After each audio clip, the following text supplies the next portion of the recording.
Quando fizestes coisas terríveis que não esperávamos, tu descestes e os montes tremeram diante da tua presença. Isaías capítulo 64, versículo 3. Sermão pregado por Charles Haddon Spurgeon, 16 de maio de 1880, no púlpito do Tabernáculo Metropolitano. Surpresas divinas. O povo de Deus estava em um estado muito triste quando este capítulo os descreveu. Isaías os retrata como levado aos mais baixo grau de medo e tristeza. Ele implora a Deus que retorne ao seu povo escolhido e restaure sua paz e prosperidade anteriores. Ele usa o passado como argumento para o futuro e recita os atos maravilhosos de Deus em dias passados como um encorajamento para esperar que ele faria o mesmo novamente. Se Deus não fosse imutável, nenhuma inferência poderia ser tirada de seu comportamento passado para conosco.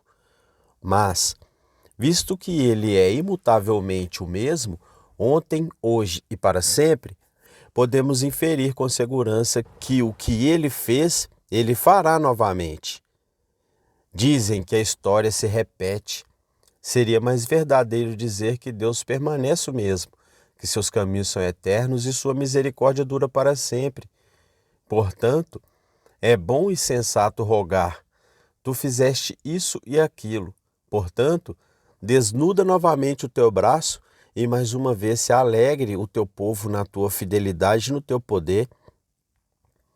Embora possamos fazer isso em nome da Igreja de Deus e encontrar um rico acervo de argumentos em sua história passada, também podemos fazê-lo por nós mesmos. Alguns de nós já estamos envelhecendo e conhecemos o Salvador há 30 anos ou mais. Deveríamos estar bem supridos de razões para confiar nele, e tenho certeza de que estamos. Olhemos para o passado e lembremos-nos de como ele perdoou nossas transgressões, como ele restaurou nossas apostasias, como ele aliviou nossas necessidades, como ele animou nossos desânimos e fortaleceu nossas fraquezas. Aquele que é nosso Deus ainda é o Deus da salvação e continuará a nos abençoar até o fim. Porque o Senhor é meu pastor e agora me faz repousar em pastos verdejantes. Concluo que certamente a bondade e a misericórdia me seguirão todos os dias da minha vida e habitarei na casa do Senhor para sempre.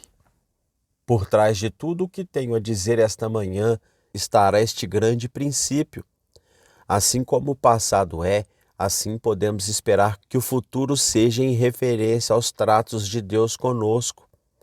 Cheguemos mais perto do nosso ponto, do texto e da sua conexão. Deduzo primeiro que a presença de Deus é a única esperança do seu povo. Neste texto, o profeta fala de Deus realizando coisas terríveis quando desceu entre seu povo. Notaremos em seguida que a presença de Deus cria surpresas. Ele fez coisas que não esperávamos. Observaremos em terceiro lugar que a presença de Deus realiza maravilhas. Os montes se arrepiaram diante da tua presença. E então, por fim, retornaremos ao ponto de partida e refletiremos que podemos esperar resultados semelhantes da presença divina se tivermos o privilégio de desfrutá-la. Primeiro, meditaremos sobre o fato de que a presença divina é a única esperança do povo de Deus. O profeta demonstra que acreditava nisso, pois inicia o capítulo com um clamor fervoroso a Deus para que viesse ao meio de seu povo. Ó, se fendesses os céus e descesses. Um pouco antes disso, no 15º versículo do capítulo anterior, ele havia orado: olhai para baixo do céu. Mas é característico da verdadeira oração que ela cresça à medida que prossegue. Ele começa pedindo a Deus que olhe para baixo, mas ele reúne intensidade de desejo e confiança de fé. E aqui ele clama: desce. Tão ansioso está ele para que Deus venha, e venha imediatamente, que ele fala como se estivesse se dirigindo a um guerreiro que se demorasse em sua tenda enquanto uma batalha se desenrolava, tão ansioso para correr em auxílio de seus amigos que não pararia para remover a lona ou levantar a cortina, mas abriria o caminho através do dossel para vir imediatamente em socorro daqueles que o chamavam para o resgate. Ó, se tu rasgasses os céus, não te detenhas, grande Deus, para passar pelo portão de pérola, mas rasga o teu empíreo, que o firmamento azul se rasgue em dois e desça do céu em ventos impetuosos e poderosos para o auxílio do teu povo. Quando o nosso divino Senhor abriu o caminho pelo qual Deus poderia vir a nós, pobres homens culpados, ele não levantou a cortina nem a dobrou, mas o véu do templo rasgou-se em dois, de alto a baixo, e assim a porta ficou escancarada para sempre, pois ninguém jamais poderá recolocar o véu em seu lugar. Foi através dos céus abertos que Cristo entrou onde agora está para interceder por nós, e por esse céu aberto, o Espírito Santo desceu para repousar sobre a igreja. O caráter impetuoso da comparação aqui usada mostra que o profeta considerava a visitação divina como a única coisa necessária para Israel. Ó Senhor, não te pedimos que faças a terra produzir abundantemente, nem que faças aumentar a nossa riqueza, nem que faças os reis da terra favoráveis à tua causa, mas vem tu mesmo para abençoar o teu povo, e eles não precisarão de mais nada. Ó, que desças! Mesmo assim, vem depressa. Não é esta oração de todo o coração sincero aqui, que conhece a necessidade da igreja e a necessidade da era? Não necessitamos tanto de mais ministros ou de professores mais eloquentes, mas sim de mais da presença sagrada. Não queremos riqueza na igreja, nem edifícios magníficos, nem cultos ornamentados, mas ansiamos, acima de tudo, que o Deus vivo revigore o seu povo. Se o Senhor estivesse no meio de nós, se o grito de um rei fosse ouvido em nossos acampamentos, então nossos exércitos marchariam para a vitória e nossos inimigos seriam derrotados. O desejo do profeta, no presente caso, é abundantemente justificado pela história do povo de Deus em todos os tempos, pois, quando as tribos estavam no Egito, o que poderia libertá-los da escravidão de ferro? O que, senão a presença de Deus? O Senhor disse: certamente vi a aflição do meu povo e ouvi o seu clamor por causa dos seus exatores, pois conheço as suas dores. Então o Senhor desceu para libertá-los, e você sabe com que sinais e maravilhas ele atormentou o orgulhoso opressor egípcio. Faraó disse: quem é Jeová? Mas logo recebeu sua resposta quando as águas se transformaram em sangue e o pó em piolhos, quando o gado morreu de peste e toda a vegetação da terra foi queimada por raios ou comida por gafanhotos. Faraó e seu povo aprenderam que, quando Deus está no meio de seu povo oprimido e oprimido, eles são como uma lareira acesa no meio da lenha e como uma tocha acesa num feixe. A presença de Deus em Israel, com Moisés e Arão, os conduziu com mão de ferro e braço estendido.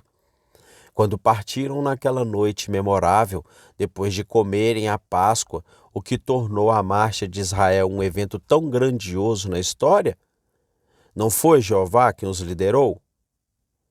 Quando chegaram às margens do Mar Vermelho, com as rochas de cada lado e a hoste enfurecida os perseguindo, qual foi a sua defesa, senão o fato de Deus olhar da coluna de nuvem flamejante, e enquanto o seu sorriso iluminava a meia-noite do seu povo e a tornava brilhante como o dia, ele olhou do lado nublado e perturbou os egípcios, removendo as rodas dos seus carros, de modo que os impeliram pesadamente?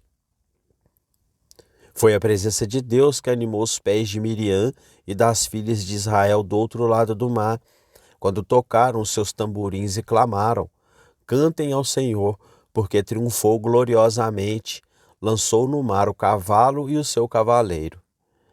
a presença de Deus fez tudo isso. Aquele que, em meio à sua densa formação, fez sua morada real, foi a glória de sua força, a bandeira de sua alegria. Assim foi quando suas marchas foram através do deserto solitário. O que fez Israel prosperar na areia árida? O que fez a nação beber abundantemente da rocha? Foi a presença de Deus que fez da terra um gramado irrigado, da pederneira um riacho jorrando.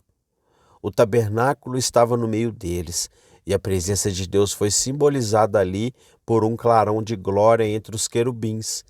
E foi isso que fez de Israel chefe entre as nações. Toda a história de Israel prova a mesma verdade. A presença de Deus era a glória de Israel. Quando entristeceram e o provocaram, então as nações mais fracas ao redor deles os tiranizaram. Eles eram uma nação insignificante e indefesa por si mesmos, mas quando Deus brilhou sobre eles, eles se tornaram grandes entre as nações, e o cetro de Israel estendeu-se de mar a mar. Deus conosco. Quando escrito na bandeira de Israel, garantiu-lhes honra e conquista, mas sem Deus eles nada podiam fazer.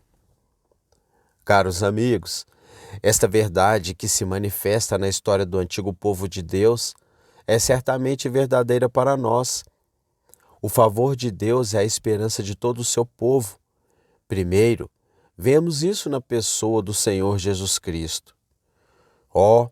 Quando é que vocês e eu obtivemos conforto ou recebemos esperança de aceitação até vermos Deus conosco em nossa carne? O mundo teria perecido se Deus não tivesse descido a ele na pessoa de seu Filho amado. Em Belém, o maravilhoso mistério foi visto, a divindade velada sob a forma de um bebê. Este foi o nascimento da esperança. Assim também, quando o Senhor Jesus vem a qualquer um de nós pelo seu Espírito, nossa esperança começa. Nós o vemos como nosso Emanuel e somos consolados. O Dr. Watts canta com muita doçura. Até que eu veja Deus em carne humana, meus pensamentos não encontrarão conforto. Os três santos, justos e sagrados, são terrores para minha mente. Mas se a face de Emanuel aparecer, minha esperança, minha alegria começa. Seu nome proíbe meu medo servil. Sua graça remove meus pecados. Deus nos salva ao vir a nós em Cristo com uma expiação em suas mãos, com a qual Ele pode remover nossos pecados. Sim, e nossa esperança da perfeição da nossa salvação ainda reside na vinda de Cristo a nós. Esperamos que, quando Ele vier no último dia, embora nossos corpos tenham visto corrupção e o verme os tenha devorado, ainda assim, em nossa carne veremos a Deus. Quando Cristo vier pela segunda vez, a trombeta do arcanjo soará, e então receberemos a adoção, a saber, a redenção do corpo, pela qual agora esperamos com esperança. Porque Ele vive, nós também viveremos, e porque Ele virá para ser revelado, nós também seremos manifestados. A primeira vinda de nosso Senhor em nossa carne nos deu a salvação eterna. Sua vinda a nós pelo seu Espírito operou em nós uma fé viva. E sua segunda vinda, em breve, é o grande objetivo da nossa esperança. Aquele dia e hora ninguém sabe, pois o Pai o guarda em seu próprio poder. Mas a consumação de todas as nossas esperanças está envolvida nisso, e por isso clamamos: venha depressa, assim também, Senhor Jesus, venha depressa. Amém. Então vejam, irmãos, é a presença de Deus conosco em Cristo que é a base de toda a nossa esperança. Até o glorioso advento de nosso Senhor, a presença do Espírito Santo na igreja é nossa única dependência para o sucesso em tudo o que tentamos. Se nos reunimos para orar, devemos orar no Espírito Santo, pois não sabemos o que devemos pedir como convém, até que ele nos instrua. É difícil orar a um Deus ausente. A presença do Senhor é a vida de uma reunião de oração. Se o Senhor não está presente para inspirar a oração, ele não está presente para ouvi-la. Quando pregamos, é um testemunho pobre se não tivermos a unção do Senhor repousando sobre nós e sua presença ao nosso redor. Se o Espírito de Deus não estiver com o pregador, uma língua silenciosa pode ser tão eficiente quanto o discurso mais eloquente. O mesmo acontece com o nosso empreendimento missionário. Ele será um fracasso, a menos que o Senhor esteja nele do início ao fim. Todo missionário poderia apropriadamente dizer: se o teu espírito não for comigo, não me leve daqui para cima. De nada servirá organizar sociedades, angariar membros, empenhar-se em esforços concretos e gastar dinheiro e zelo nisso, se o Senhor não estiver presente. Sem mim nada podeis fazer, disse nosso Senhor antigamente, e o mesmo se aplica até hoje. A presença de Deus é essencial para cada um de nós se quisermos ser salvos. É bom que o filho pródigo se levante e vá ao encontro do pai, mas o momento da salvação chega quando o pai o encontra. Estando ele ainda longe, seu pai o viu, correu, encheu-se de compaixão e o abraçou. Ali estava a verdadeira salvação. A ovelha perdida não é encontrada até que o pastor venha até ela. A vinda de Deus a um homem o convence do pecado. Ele se levanta em defesa da justiça própria até que o Espírito Santo o constranja a reconhecer a verdade. Nunca um coração de pedra se transforma em carne ou um olho cego removeu sua própria escuridão. Deus deve vir em infinita gratuidade de graça e operar com ilimitado poder de amor, ou o pecador morto permanecerá morto e a mente cega permanecerá cega. Sim, e depois que a obra é iniciada, a presença de Deus na alma é necessária para a sua continuidade e progresso. Nunca damos um passo em direção a Deus, exceto com Deus. Até o mais tênue desejo por Ele é soprado em nós pelo seu próprio Espírito. E quanto às obras superiores da graça na alma, elas são evidentemente todas de Deus, pois a certeza da fé, a confiança da esperança e a consagração do amor nunca foram atribuídas por seus possuidores a qualquer fonte menos que divina. Que um homem tente servir a Deus sem Deus e ele falhará. Sentar-se aos pés de Jesus é a nossa postura correta. Quando ele ensina, temos conhecimento, todo o resto é vaidade. Em sua companhia, somos felizes e úteis, mas longe dele, somos fracassos miseráveis. Mesmo no próprio céu, a presença de Deus é a fonte de alegria e perfeição. Lá em cima, ele não precisa de vela, nem da luz do sol, porque o Senhor Deus os ilumina. Se ele não estivesse entre eles, seria escuro como a sombra da morte. Os bem-aventurados bebem do rio dos seus prazeres. Nenhuma outra corrente alegra a cidade de Deus. A vida deles é a sua vida, a sua bem-aventurança é o seu próprio prazer divino. Eles entram na glória de Cristo e são preenchidos com a alegria de Cristo. Não está claro o suficiente que nossa necessidade mais essencial é a proximidade de Deus com nossas almas? Minha alma espera somente em Deus, pois dele vem a minha esperança. A petição de Davi será minha. Aproxime-te da minha alma e redime-a. É bom para mim aproximar-se de Deus. Ó Senhor, lembra-te da tua palavra ao teu servo. Irá a minha presença contigo e eu te darei descanso. O segundo ponto que desejo apresentar a vocês é que, quando o Senhor vem, sua presença cria grandes surpresas. Quando fizestes coisas terríveis que não esperávamos, tu te curvastes. Sempre foi assim. Sempre que Deus veio aos homens, ele sempre os surpreendeu. Mesmo os mais esperançosos entre os homens viram suas expectativas serem superadas, enquanto aqueles que estavam deprimidos e profetizaram coisas obscuras ficaram completamente surpresos ao ver a bondade do Senhor. Deus veio à casa de Jacó e seu filho favorito foi vendido como escravo. Os ismaelitas o levaram para o Egito. Ah, disse Jacó ao pensar nesta e em suas outras provações, todas essas coisas estão contra mim. Ele não conseguia entender que pudesse haver qualquer bem pretendido pelo Senhor quando clamou: José não está e Simeão não está, e vocês querem levar Benjamim embora?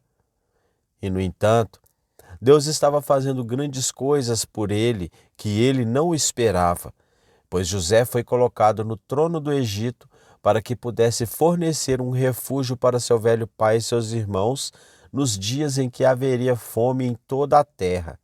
Então ele lhes diria: Descei a mim, não vos demoreis, habitarás na terra de Gósen, e lá te sustentarei. Deus estava fazendo pelo trêmulo patriarca coisas que ele não esperava. Não me deterei em dar exemplos da história do povo de Deus, porque eles ocorrerão à vossa mente.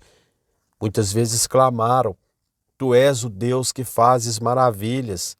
Quem é semelhante a ti?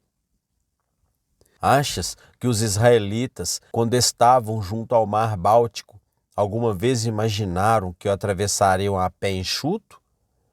Quando estavam sobre a areia escaldante, esperavam viver sob um vasto guarda-sol o dia todo?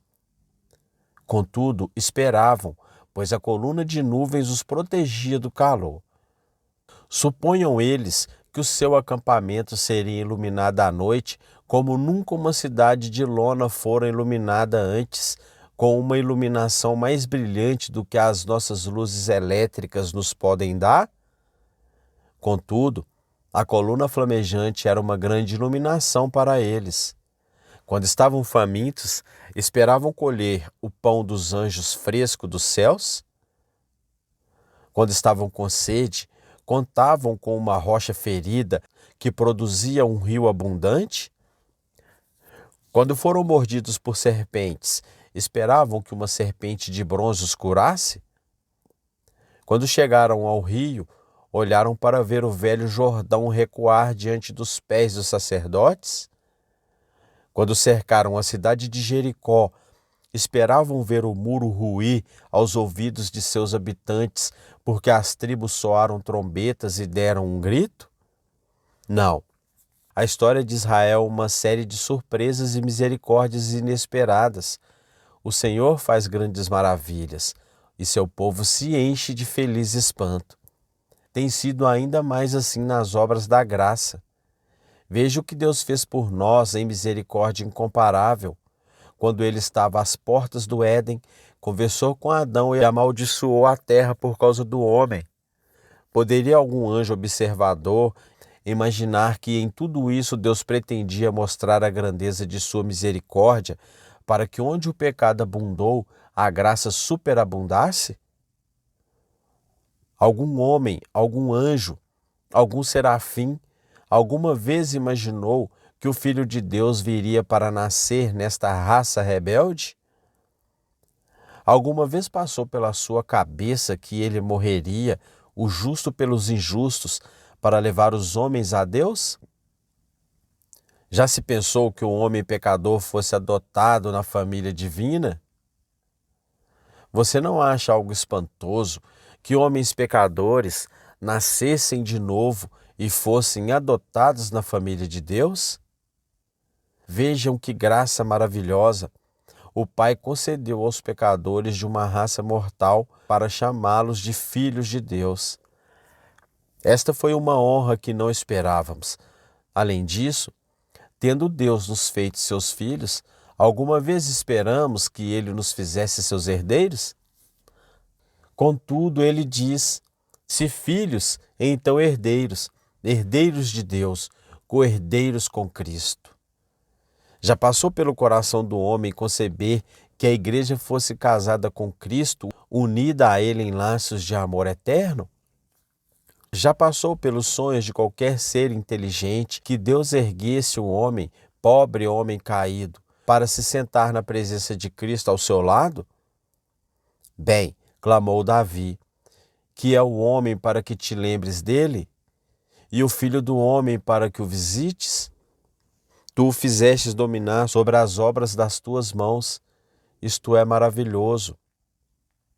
Irmãos, embora pensemos saber o que Deus em graça está fazendo, tenho certeza de que não sabemos.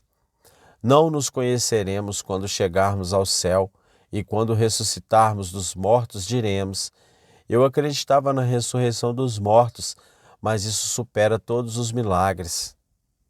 Quando nosso Senhor nos levar à glória, quão maravilhados ficaremos. Falar dessa glória agora nos arrebata, mas estar nela, inundados por ela, preenchidos por ela, coroados por ela, isso será avassalador. Certamente precisaremos de estruturas mais fortes e corações mais capazes de suportar o peso da bem-aventurança do que aqueles que temos agora. Como é possível que continuemos a nos surpreender com o que Deus faz? Respondo, em primeiro lugar, porque nossas maiores concepções de Deus estão aquém da verdade. O homem que, como Enoque, caminhou com ele por anos, ainda sabe pouco sobre ele. Ah, meu irmão, você ainda não conhece as alturas e as profundezas, os comprimentos e as larguras de sua maravilhosa liberalidade. Deus é infinito. Somos como uma pequena concha na praia. Não podemos conter o oceano e, portanto, o imenso oceano deve ser sempre uma maravilha para nós. Sempre seremos, em certa medida, ignorantes, e à medida que o desconhecido for gradualmente revelado, ele nos surpreenderá com absoluto espanto. Além disso, nossa experiência de Deus é muito breve. Vivemos até agora apenas por um palmo ou a largura de um palmo. Mesmo vocês, velhos de 60 ou 70 anos, o que são? Sua vida passou com um piscar de olhos. Não é nada comparado à vida de Deus. Portanto, deve haver ainda muita coisa por vir nos tratos de Deus, da qual pobres insetos efêmeros como nós não podemos ter ideia. Além disso, lamento dizer que nossa fé é vergonhosamente fraca e não almeja grandes coisas. Nunca tivemos tanta fé em Deus quanto Ele merece de nossas mãos. Nunca cremos nele por mais de 2 pence, quando deveríamos ter acreditado nele por todo o ouro de Ofir. Ele é digno de uma confiança ilimitada como o mar, e raramente confiamos nele além da mera gota de um balde. Ao fazer muito mais do que pedimos ou pensamos, o Senhor nos coloca em um estado de admiração. Sempre será assim, mesmo no céu, ainda ficaremos maravilhados, como diz o poeta. Então deixe-me montar e voar para longe, para o mundo brilhante do dia sem fim, e cantar com êxtase e surpresa sua bondade amorosa nos céus. É uma bênção que assim seja. Fico tão feliz que Deus faça essas coisas que não esperávamos, porque, primeiro, mantém nossa vida fresca e doce e afasta de nós a monotonia e a rotina. Vocês que não têm Deus devem achar a vida uma história sem graça. Uma semana deve ser muito parecida com a outra e um ano como o outro para vocês, mas alguns de nós podemos cantar. Ainda vi novas maravilhas na minha vida.